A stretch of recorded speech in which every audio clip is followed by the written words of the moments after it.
Hi guys, happy Sunday with Satan. So, alright, we're going to finish up with the Roman gods and goddesses, just the basic ones. So, these are only basic, and there's 1,000 more, so. Alright, we have Minerva, which we did go over, but we'll do a little refreshing. So, Minerva probably derived from the Etruscan goddess Minerva. And since her name is equivalent to men's mind, she was in the Etruscan trilogy with Jupiter and Juno, but later she took on the aspect of the Greek goddess Athena. So, like later in legend, Minerva sprang from the head of Jupiter, which was cleaved by Vulcan's axe. So, as Minerva Medissa, she was tutelary goddess of Rome. She was revered as the goddess of war and peace, presided over the guides of dramatic poets and artisans. She was also the protectress of domestic arts, including needlework. Interesting. Her cult was widespread through Italy, but only in Rome did she assume an extreme warlike character, and then she was represented with a helmet, shield, and the coat of mail, chainmail, and the spoils of war were offered to her. The veneration of Mars suffered because of her. The Quinquatrus became more her festival than his. So in Rome, Minerva shared the Capitoline Hill sanctuary with Jupiter and Juno. Interesting, right? It is interesting. I like that. Alright, now we have Mors, which is very interesting too. Very. So Mors was obviously the Roman god of death who replaced the Greek god Thanatos. And according to legend was one of the twin sons of Nyx. Now he resided in a portion of their remote cave provided by Somnus, the god of sleep. So beside the river Lethe. The liver, yeah, right beside the liver. Alright, so yeah, Ovid depicts him as a hideous and a dead body figure dressed in a winding sheet and holding a scythe and an hourglass. So he became known particularly through Lacedaemonian culture, where twin statues of Mors and Somnus were placed side by side, and we can see that with La Santísima Muerte. So very, very, very, very different, or very closely related to her. Okay, now we have, don't know how to say this goddess's name. Okeanides were sea deities, Greco-Roman. These minor goddesses were assigned the guardianship of the oceans by the great gods and invoked by seafarers. In an alternative tradition, they are river gods, sons of Okeanos. I like that. That's interesting. Very interesting. Something to think about when you go to the river next time. I like that. So, alright, now we have Palaemon. So, Palaemon, Greco-Roman god again, was a minor sea god originally. Milcatres, son of Ino, Leucothera. I butchered that totally, so I'm sorry, guys. He was defied by the gods when his mother, cradling her son in her arms, threw herself from a cliff into the sea. The reason being, according to legends, she became insane, or was escaping the wrath of Athonus, king of Thebes. Easter egg. What do you guys? Where did you guys hear this from? Alright. Now we have Roman numerals. Oops. That is definitely not what I wanted. No, okay, now we have Saturn, obviously. So, what is today? Sunday, not Saturn. Yesterday was Saturn Day. So, Saturn was and is the ancient god of agriculture, or a vegetation god, and was associated with the sowing of the seed with plenty. So some say he was an Italian corn god.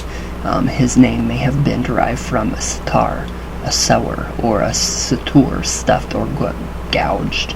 So in early times it's called partner. A consort was the fire goddess Lua. So Lues, plague or destruction. Later, for obscure reasons, he was associated with Cronus and Rhea, but he appeared to have more in common with Demeter. So Saturn is usually depicted with a sickle of ears of corn. Planet Saturn was named after him, as well as Saturday. So his temple, which stood on Capitolone Hill, contained the treasury as well as the standards of the legions when they were not campaigning. So the stature of Saturn had woolen bands about its feet, so he would not run away. An annual feature of the Saturn cult was that the worshippers with uncovered heads sacrificed to him. It's wonderful. That's totally wonderful, isn't it? So the greatest festival dedicated to him is Saturnalia, and that's Yule, which took place in December and lasted for 7 days, and he was perhaps associated with the winter sowing. So originally it was a rural event, but gradually began to be celebrated in cities too. So during the celebration, all government and commercial and private business was stopped. Slaves were freed and allowed to say and do what they pleased. Gifts, especially those of clay or wax dolls, were exchanged, and citizens sat all day at tables, feasting and drinking. So, kind of like we have the Christmas or the Yule theme, and then we have the Thanksgiving theme. So it's pretty neat, interesting. So some of these festive Christmas season. Some see the festive Christmas season as a dim survival of his festival. Yeah, I do, which is true. So the custom of electing a king for a day perhaps came from Greece or the Near East. Another Easter egg, Feast of Feasts. You can definitely see where they come with some of this stuff, and I think it's just incredible. I really do. So, alright, now we have Venus, of course. Alright, Venus is the Roman equivalent of the Greek goddess Aphrodite, and we all know that. She, in Roman mythology, was the daughter of Jupiter and Dion. Her consorts were Mars and the ill-fated Adonis. Also, she was romantically linked to Anchises, king of Troy. Whatever. She was the goddess of sexual love and beauty and gardens. The emperor Hadrian in the 2nd century dedicated a sanctuary, Venus, on the Via Sacra in Rome, which was restored in the 4th century, and she was honored in Veneralia festival on April 1st. Oh, we missed it. This is April, right? Dang it, I didn't know that. So that was Venus's day. Now we have Vesta. Alright, now, so Vesta was the goddess of the hearth. Her etymology equivalent was the Greek goddess Hestia. Each goddess had similar cults, though Vesta seemed to have been more honored with the Roman pantheon than her counterpart with the Greek one. During the earliest of days of the Romans, the necessity for keeping a fire alight became a sacred obligation, for which the king was originally responsible. This duty devolved onto the daughters of the king, since it was too important and later too sacred to be entrusted to slaves. So eventually fires were not only kept perpetually lit in homes as an act of devotion, but a public cult existed in which a royal hearth was tended by young, well-born girls known as Vestal Virgins. So they were chosen in these days of the Republic by the Pontifex Maximus, who to this extent took on the task of the former kings. So the Vestal Virgins entered the service of the goddess between the ages of 6 to 10. Initially there were 2 of them, later 6, and then the term of service varied from 5 years in early days to 30 in later years.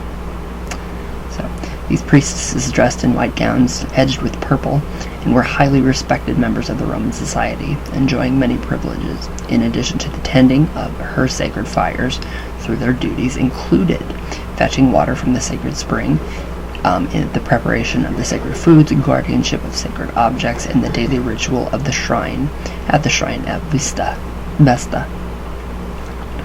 That would be beautiful to see. That really would.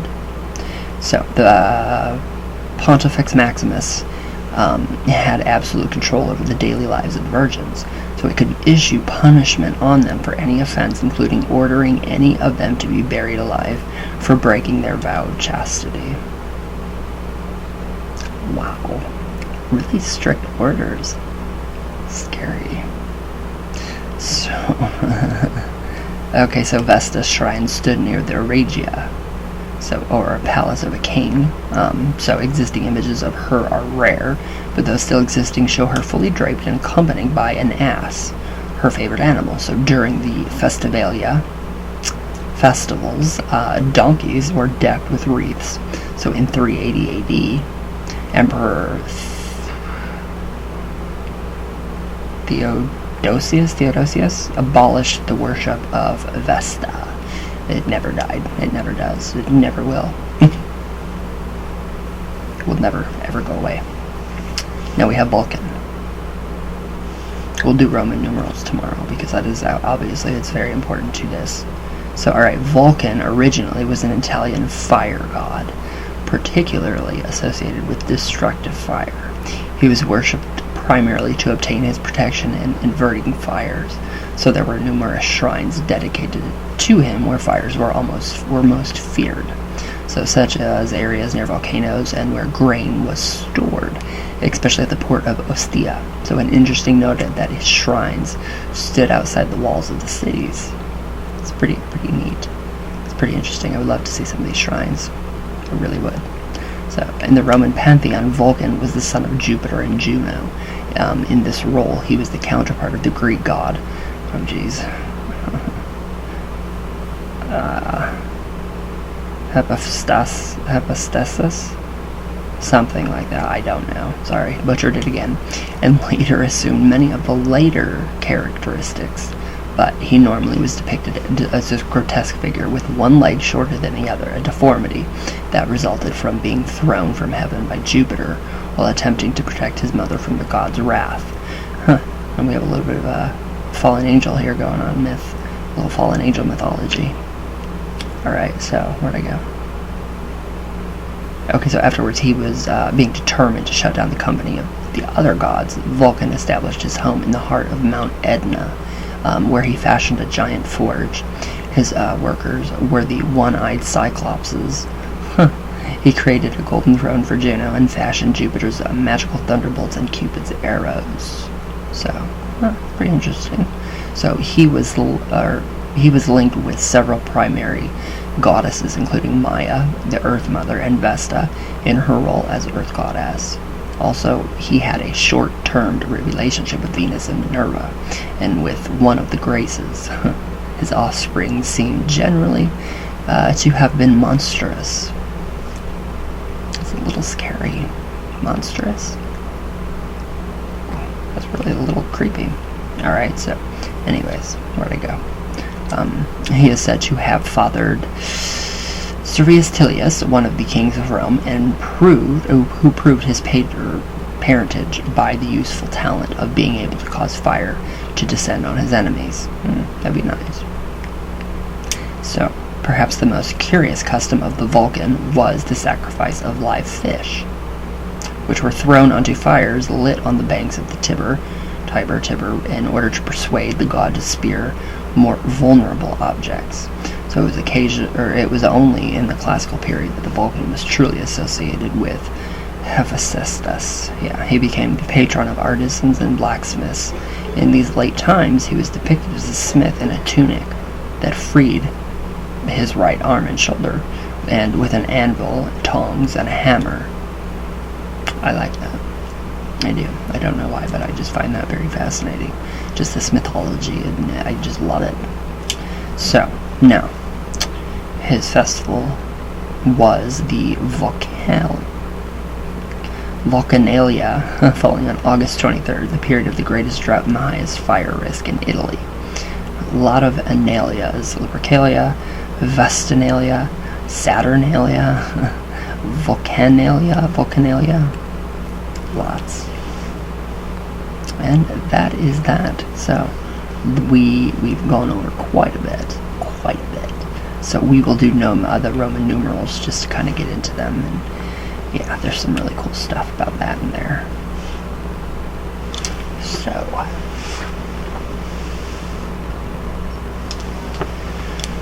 I do hope you guys enjoy. Oh my god, I need a haircut. This is ridiculous. I can't stand this anymore. I'm about to shave my hair myself. So anyways, let's do a little coffee talk real quick. There we go. Let's see what everybody's doing. Yeah, this is ridiculous. Can't even do it. Just the sides.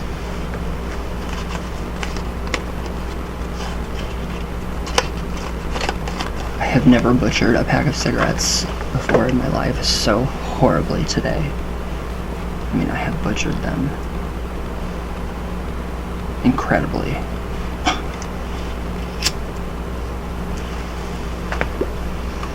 Alright, let's see. I'm really glad that you guys, my patrons on Patreon, I'm really glad that you guys found out how to set your monthly limit. So, thank you guys, so you don't get overcharged for something that you don't want. So that's a very big plus. So yes, Patreon is working out great. Except for being screwed over by one person, which I will not name. Alright. What is going on? Why is YouTube going so slow? I keep forgetting that, everybody is home and, everybody's using the internet and, yeah. So, let me see. Yeah, it's crazy. It's a little crazy. Oh, there we go. Of course, it works now.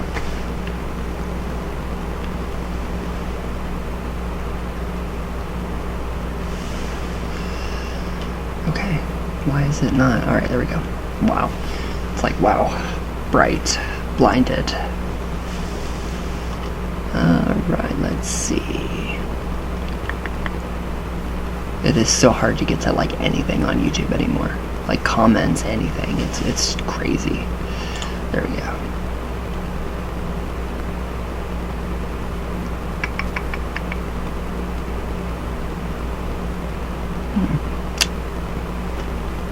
There we go. Okay. Flores, hello. Okay. And how do I put the pan on the altar? What are you doing? What are you doing? You don't have to put it on the altar. You can put it in front of the altar, on the floor, or kind of like put it on a milk crate or something to kind of bolster it up a little bit. Flores, she likes jalapenos by themselves, or no? Yes. Yes. Flores, do more videos on our most holy death. La Santísima Muerte. I have a ton. There's a ton on here. Flores, I get the same shit for speaking Spanish even though I'm half Mexican. You keep doing you. Thank you. Thank you. Yeah, it's whatever. I don't care. Those people can just, yeah. Yes, what you said. You're amazing. Alright, who's this? Tom. Hi, Tom. Awesome video. Keep up the good content. Thank you. I'm trying.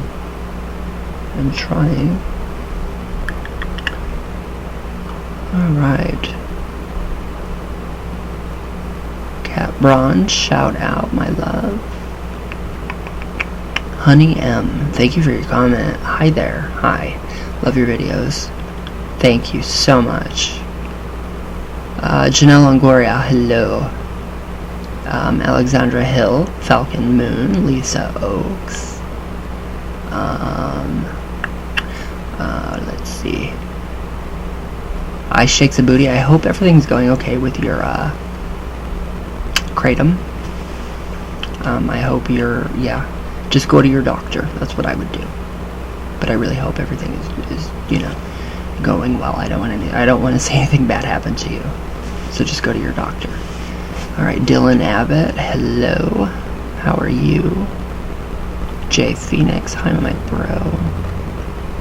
Jasper Quinzel, I love you, my hubby, very much. Lady Griffin, hi. Balance mode. Marthy, hi Marthy. The Spinning Dancer, hello. Pragnum Breaker, hi. Alright guys. Well. Alright, well I hope you guys have a good day. Try to. Yeah. It's getting crazy. I'm gonna shave my, I'm seriously gonna just cut my own hair, so I will show you guys when I'm done. So, all my love, all the way from Venus. All the way from Venus, all the way back down. So I will see you guys tomorrow, and yeah, definitely, wish me luck. I'm gonna try it, I really am, so, wish me luck. I love you guys, and thank you guys for all your comments, all your amazing everything. You guys are awesome, so I love you all, and I'll see you guys tomorrow.